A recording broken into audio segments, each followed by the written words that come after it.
திரையுலகிலிருந்து வந்தவர் எம்ஜிஆர் ஐயா. ஸோ அவரும் மக்கள் மனதில் ரொம்பவே நன்றாக இடம் பிடித்திருக்காங்க, ஆட்சியும் அமைத்திருக்காங்க. அது எல்லோருக்குமே தெரியும். எம்ஜிஆர் சார் அடுத்தபடி பார்த்திங்கன்னா யார் இருக்காங்கன்னா ஜெயலலிதா அம்மா. ஸோ ஜெயலலிதா அம்மா அவங்களோட ஆட்சியும் வந்து பார்த்திங்கன்னா மக்கள் மனதில் இன்றும் நீங்காமல் இடம் பிடித்திருக்கு. ஏன்னா அம்மா அப்படின்னு ஒரு வார்த்தைக்கே வந்து பார்த்திங்கன்னா நிறைய பேர் இருக்காங்க. ஸோ ஜெயலலிதா அம்மா ஆட்சி பார்த்திங்கன்னா ரொம்பவே வந்து மக்கள் மனதில் நீங்காமல் என்றும் இடம் பிடித்த ஒரு ஆட்சி.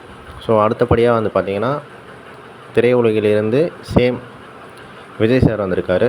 ஸோ அடுத்தது இவரும் எம்ஜிஆர் சார் ஜெயலலிதா அம்மா எப்படி இடம் பிடித்தாங்களோ அந்த மாதிரி இந்த 5 ஆண்டுகள் காலத்தில் மக்கள் மனதில் நீங்காமல் இடம் பிடிப்பாங்க அப்படின்னு சொல்லிட்டு நம்புகிறோம்.